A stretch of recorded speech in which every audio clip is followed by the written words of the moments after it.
In the 2022-23 Premier League season, Manchester City won their third title in a row. Yep, apparently in the most competitive league in the world. Question: are some league titles worth more than others? I asked this question as Liverpool's Trent Alexander-Arnold said in a recent interview about City.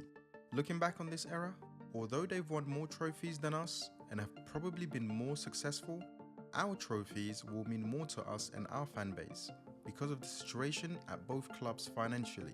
Manchester City and Liverpool have been pushing each other to heights never seen in the Premier League. But are all league titles made the same? It's no secret, Manchester City have spent their way to the top. I made a video on this you can check out. But is winning trophies all about money? Take for example the 2015-16 season. The biggest spenders were Manchester City. They spent 149.6 million. And trust me, that was a lot of money back then. They signed the likes of Kevin De Bruyne, Raheem Sterling, Nicolas Otamendi and Fabian Delph. The biggest signing was Kevin De Bruyne at 55 million from Wolfsburg. They finished 4th in the league. The team that won the title? Leicester City. They spent less than 45 million. That title might easily be the most valuable in the league's history. That gives us the key indicators to how we value trophies in football. How much money and resources did it take you to win it? And after a couple of trophies, does it dilute its worth? Let's see. Out of the last 5 seasons, Manchester City have won 4 titles, bringing their total to 7. The first one was something else in the league's history. In the same time period, Liverpool have tried their hardest to keep up with City, finishing runners-up twice and being first on the podium in the 2019-20 season.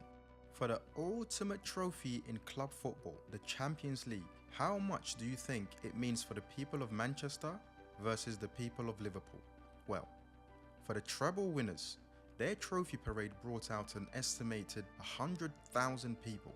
For Liverpool's Champions League parade, well, the crowd was around 750,000 people. Now, let's go to the money. Most of us have the idea it's the end-all and be-all of being successful as a club. But the numbers have continually showed it gives a varied result. Take the Premier League's Big Five's net spend over the last decade and the trophies they amassed. Manchester United, with a net spend of 1.13 billion, won 4 trophies. Arsenal, with a net spend of 851.7 million, also won 4 trophies. Chelsea, with a net spend of 849 million, won 8 trophies. Manchester City had a net spend of 918 million, with 16 trophies. Then Liverpool, with the lowest at 386.5 million, won 7 trophies.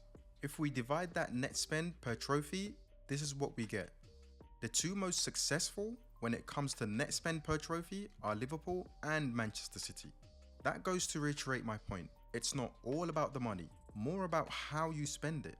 Can one title mean more than another? Yes, but it's not one thing. It's the money, storyline, odds, and expectations that determines this. Till next time.